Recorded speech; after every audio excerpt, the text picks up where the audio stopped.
What's going on, you guys? It's your girl, Ariel Nari, and y'all, guess who is here with me today? The AfroPop R&B star, Sarina!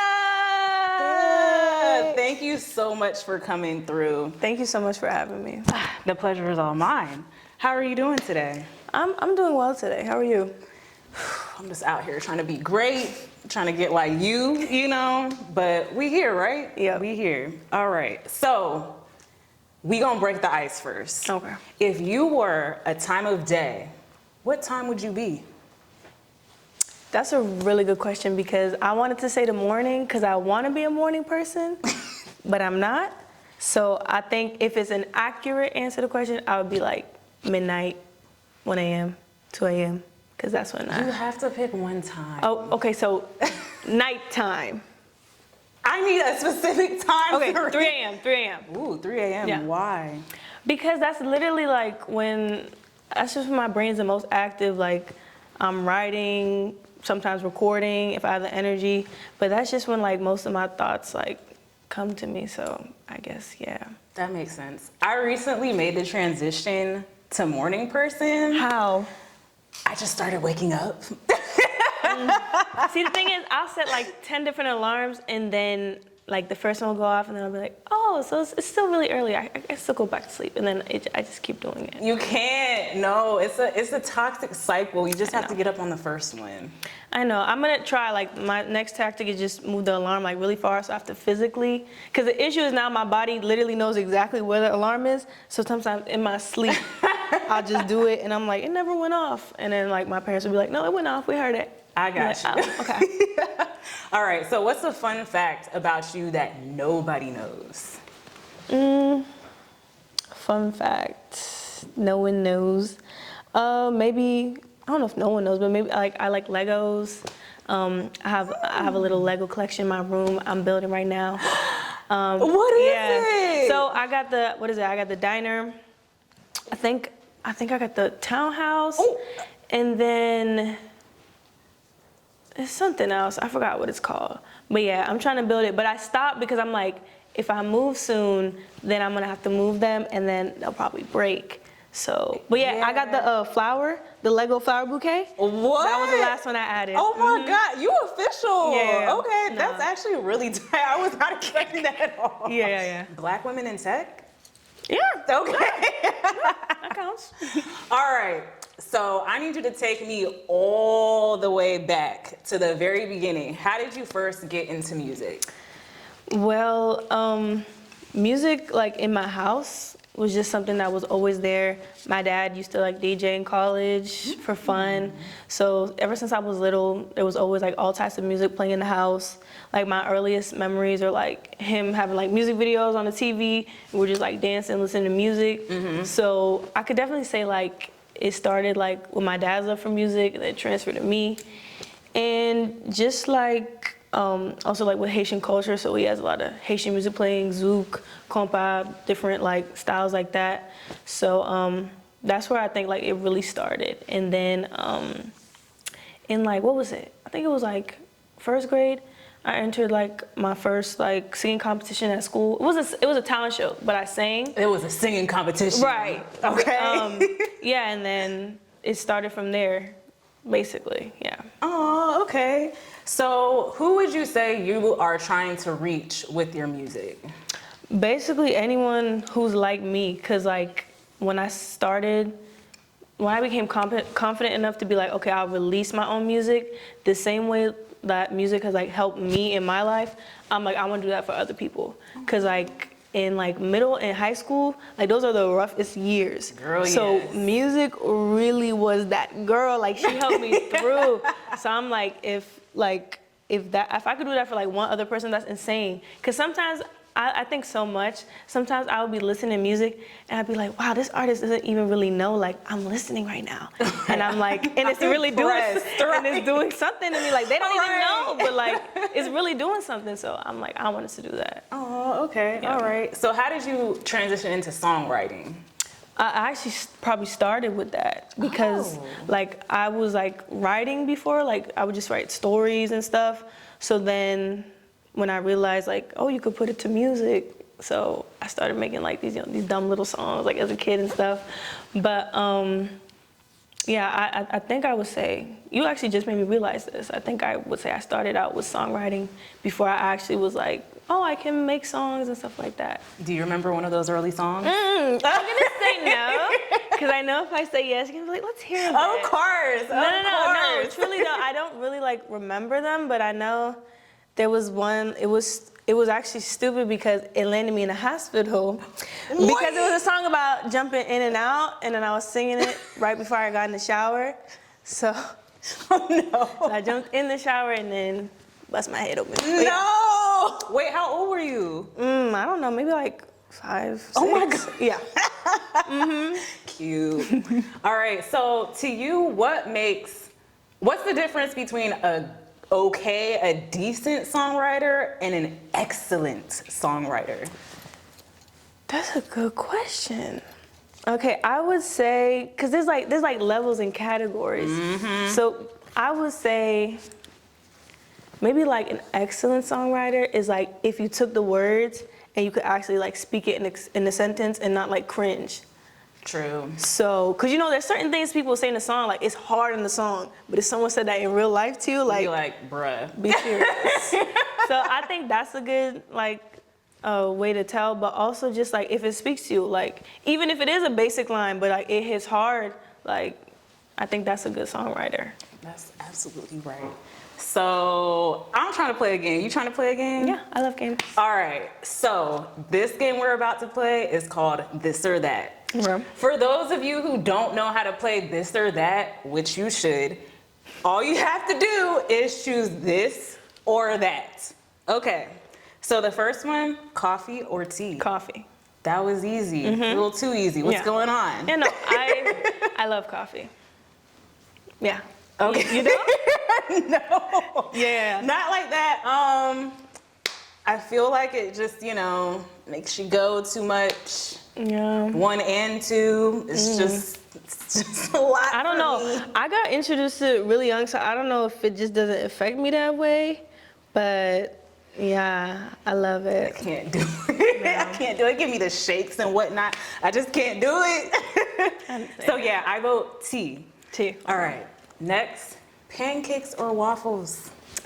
See, that's controversial because technically I don't care, but I guess pancakes. Like I literally don't care because they both taste the same to me. You know like there's what? a difference. Like You're right. it's the same batter. It's just a different shade. You know what? You're right. You are absolutely like when right. people go to war for it, I'm like it's the same thing. You actually low-key just blew my mind. Like, it's the exact same thing. It's just a different way to cook it. Sarina for president, y'all. I'm gonna go with waffles though. Yeah, they're just good because I murked pancakes as a child. Yeah. Like I used to eat The pancakes IHOP special, so the much, kids special, yeah. and now I would eat that a lot. can't. So like, but not all waffles are created equally. No, if you don't cook it right, Cause I don't like it when they're extra hard. yeah, crispy, no. Yeah, need that fluff. All right, would you choose to see the future or change the past? Choose to see the future or change the past. I'll see the future. Why? Because changing the past, I've seen too many of those shows and movies, it does too much. Because it already happened, there's nothing you could do, and then you think, oh yeah, if I knew what I knew now, I wouldn't do it back then, but that's the whole point. So I'm like, I would go back and try to make everything perfect, and then the whole time it would probably ruin stuff for me now. Exactly. So the butterfly effect. Yeah. I agree. I would see the future too. Yeah. But then I'm also worried because like, Then what you if try that to makes change me it. crazy? Yeah. Right. No, You I a was gonna say neither, but I don't have to answer. But yeah, sometimes seeing the future is not. You saw that So Raven, like she would go Right, and every episode. sometimes she would make it happen even worse. I'm like, maybe that's a curse, but yeah, I'd rather see the future. All right, next, blind date or double date?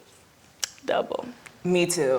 I don't like strangers. Yeah, I'm no. very like awkward in that sense. So even if it's like, even if it was a blind double date, at least like the person I'm with, we can like have something. Blind date is insane. Have you ever gone on one? No, that's Me insane. neither. What does that even mean though? Like, what would that even look like in this day and age? Like, the person literally just doesn't tell you their name or anything. Because if you told me the name, I'm like, I'm gonna look it up before I go. True. So like, blind date is truly insane concept today. Because like, you know nothing. You're just pulling up. Just pulling up off the string, the vibes. That's so crazy. All right, last one. Gold or silver? Gold. Oh, you be knowing. You be knowing. Me and my best friend, she always used to get on me because like I think like in middle or high school, I would wear both. She's like, you can't wear both. You have to pick. So I picked. I was like, okay, I'll do gold. First of all, I don't subscribe to that because I just feel like if you're that girl. But she was right. It would be insane. Like I would have like maybe like silver hoops and then like each. I mean, it didn't look good. Maybe if it like actually ate, it was maybe real gold and silver. But it was like, you know, the sheep. As soon as you wash your hands, it was. Oh no! I was trying to give you the benefit of the doubt. No, she was like, no, you look crazy. I was like, thank you. See, I used to be a gold girl, but recently I transitioned Silver. to silver. Yeah.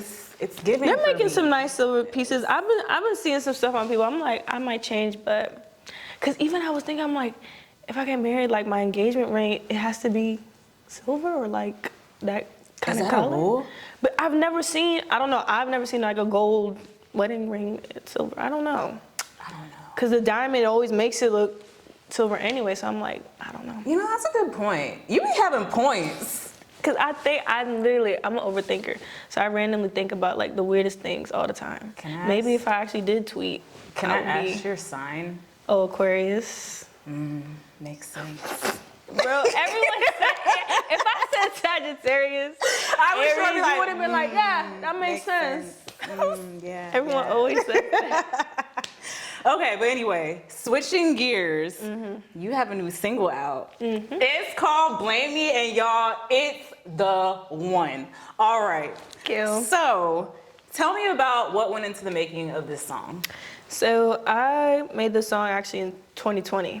Oh, okay. It was after we made Glass Paradise, my second EP, and we were just like on a roll, me and my producer Cherry Beats, we were just like on a roll, creative roll, making stuff. So yeah, that was a song all the way in 2020, literally like just put it in the back of our minds. And then this year, when you know we were planning like what we're gonna release and stuff, I was like, you know, maybe we can finally like drop this one. Yeah. Like it was literally basically done. I think I just wrote the second verse because everything was already written, wrote the second verse, and then we put it out. But yeah. Yes. So, speaking of Cherry Beats, we love Cherry Beats. Yes, we do. How did you guys link up?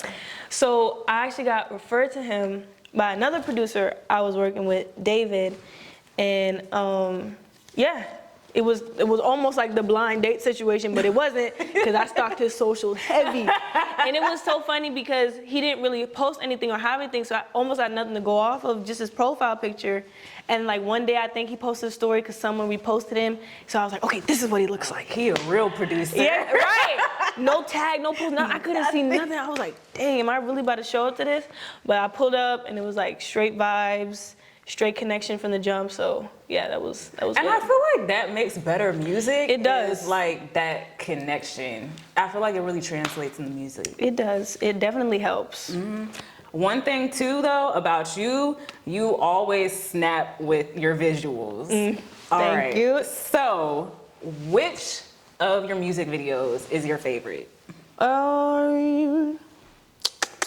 That's hard. I would say right now, All My Love is my favorite music video, just because like visually, I think it's my most diverse video. Yeah. Like all in one, different looks, different colors.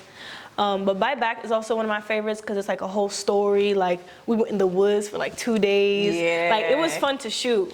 So I like that one too. But right now my favorite is All My Love. Okay, cool. So what do you feel like the biggest lesson you've learned so far in your music career has been? Just stay consistent.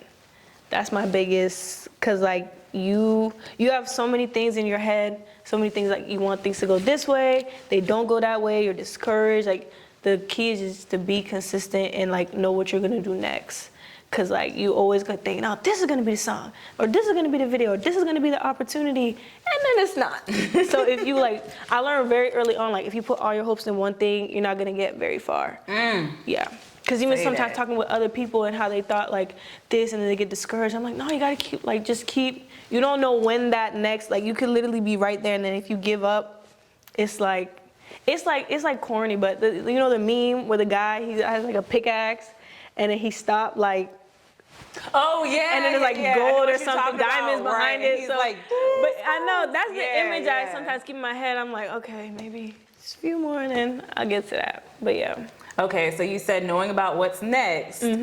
What's next for you? So I do have. What's today? November? Okay. It is November now. I do have another single dropping this month. It's called Jealousy. So I'm excited for that. We shot that. And yeah, that's coming.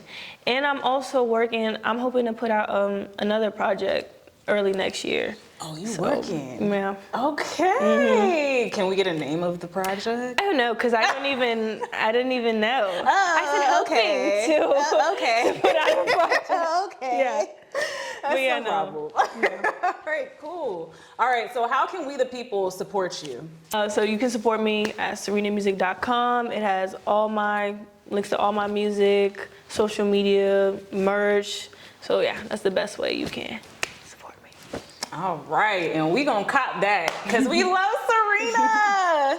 All right, well, I don't have anything else for you. Do you have any last words? That sounds like morbid, but like anything else to say? Yeah, follow me at Sarina Music on TikTok and Sarina Desir on Instagram, and look out for my new single Jealousy coming out this month. All right, that's it for us. Thank you so much, Sarina, for pulling up. Thank you for having me. This was really fun. Thanks. All right, you guys, that's it for us. Another Real Mumbo interview. We will see you the next time. Peace.